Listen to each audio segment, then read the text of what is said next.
प्रदेश सरकार पर जमकर बरसी गीता भुक्कल। निजी स्कूल के कार्यक्रम में पहुंची थी बतौर मुख्य अतिथि।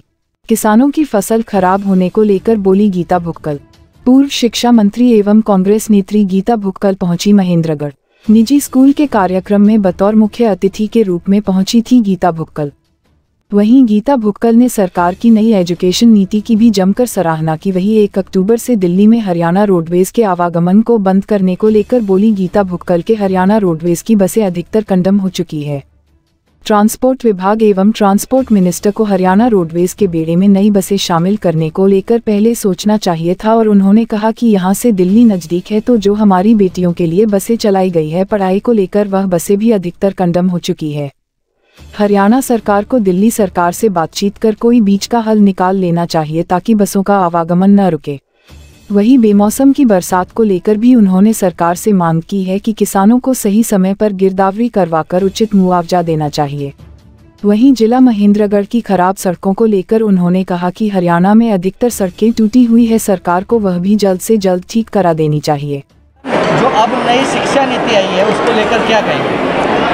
देखिए, पहले शिक्षा का अधिकार कानून आया, free and compulsory education, new education policy 2020 आई है। हम समझते हैं शिक्षा के क्षेत्र में जो आवश्यकता है बदलाव की अगर समय अनुसार तो वो किए जाने चाहिए, लेकिन शिक्षा के नाम पर केवल राजनीति करना भी मैं समझती हूँ इसमें सही नहीं है।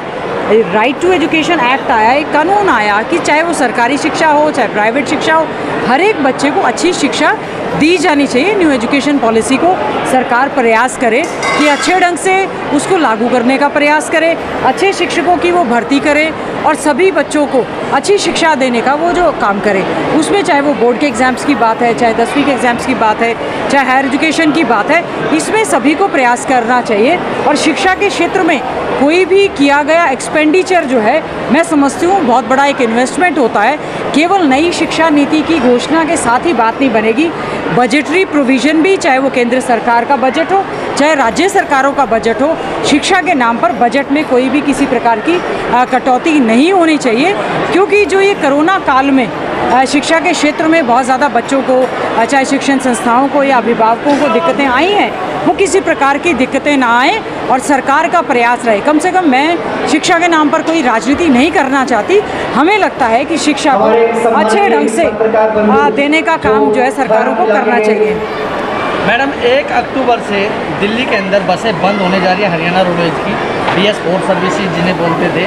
अभी तक हरियाणा सरकार ने BS6 की बसें नए डिपोज को नहीं दी है, बस डिपोज को नहीं दी है, उसको लेकर क्या कहें? देखिए, हरियाणा सरकार के तो ट्रांसपोर्ट विभाग की मैं बात करूं, बार बार उन्होंने कहा कि नए बेड़े में हम लोग कई बसें शामिल करेंगे, जबकि ज़्यादातर बसें कंडम हो गई, नई बेड़े में बसें शामिल नहीं हुई। कुछ जगह पर नए बस अड्डे बना था। दिल्ली तो हमारा NCR से सबसे ज़्यादा हमारी कनेक्टिविटी है, आवागमन जितना ज़्यादा रहेगा, चाहे दिल्ली में हरियाणा वाले आएँ चाहे हरियाणा से दिल्ली वाले में जाए, तो इस और को सरकार को पूरा ध्यान भी देना चाहिए। और सबसे ज़्यादा क्योंकि आज मैं शिक्षा के संबंधित बात करूँगी, बार बार ये घोषणा हुई है कि लड़कियों के लिए सेपरेट बसेस चलाई जाएंगी ताकि शिक्षा में बेटियां जो हैं हमारी आगे जा पाएँ।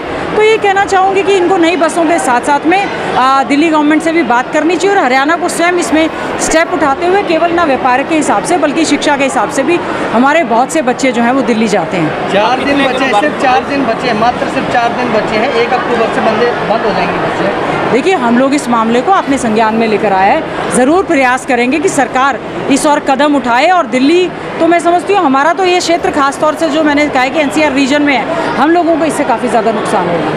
मैडम, अधिक जो बरसात की वजह से किसानों की फसलें बर्बाद हो रही हैं, तो सरकार से क्या कुछ आप विपक्ष के तौर पर क्या कुछ मांग करते हैं जिस प्रकार से? देखिए, जो बेमौसमी बारिश की वजह से खड़ी हुई बाजरे की फसल, खड़ी हुई धान की फसल जो पूरी तरह से ख़राब हो चुकी है, हम अनुरोध करते हैं प्रदेश के माननीय मुख्यमंत्री जी से कि अति शीघ्र स्पेशल गिरदावरी वो करवा दें और क्षेत्रों के साथ भेदभाव ना करें, किसानों के साथ किसी प्रकार का भेदभाव ना करें।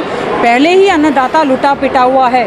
बहुत सारे ऐसे हमारे रजिस्टर्ड किसान हैं जिन्होंने रजिस्ट्रेशन करवा रखी है, उनकी सारी की सारी फसल, न केवल किसानों की फसल बर्बाद हुई है बल्कि गलियों में, सड़कों में, गाँव में, तालाबों में पूरी तरह से पानी जो है भरा हुआ है। अति शीघ्र उसकी व्यवस्था करके किसानों को जो है उचित मुआवजा देने का काम सरकार को शीघ्र करना चाहिए। मैडम, कांग्रेस के ही विधायक हैं महेंद्रगढ़ के अंदर और महेंद्रगढ़ की जो सड़कों के हालात है नारनौल से लेकर के दादरी तक की जो सड़क हालात है बहुत खराब है। पीछे उप मुख्यमंत्री भी आए, वो भी कह के गए कि ये रोड सड़कों की हालत पूरे प्रदेश भर में बद से बदतर है। हमने भी विधानसभा क्षेत्र में सड़कों की बदहाली की आवाज़ को उठाने का प्रयास किया।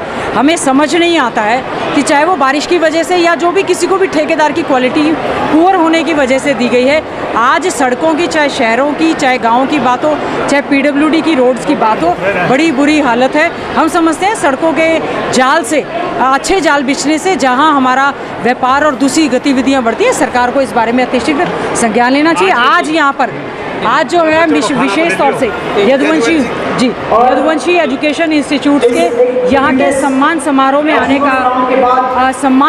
में आने का मौका मिला।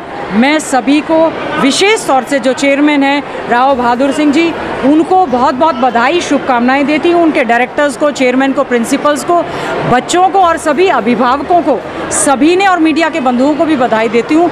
बहुत ही खुशी और सम्मान का विषय है और मेरा भी सौभाग्य है कि आज जो बच्चे हमारे पूरे देश भर में, चाहे वो नीट की परीक्षा में, चाहे वो NDA में, IIT में जा रहे हैं, JEE में, CA में और स्पोर्ट्स में, कल्चरल में, यदुवंशी एजुकेशन इंस्टीट्यूट्स ने एक बहुत ही मील का पत्थर स्थापित किया है। मेरा सौभाग्य है कि महेंद्रगढ़ में एक जो छोटा सा पौधा लगा था, 43 इंस्टीट्यूट्स के साथ पूरे प्रदेश भर में देश भर के बच्चों को और NCR के बच्चों को बहुत ही अच्छी शिक्षा देने का प्रयास कर रहा है। मैं अपनी ओर से बहुत बहुत बधाई शुभकामनाओं के साथ साथ सभी के उज्जवल भविष्य की कामना करती हूँ।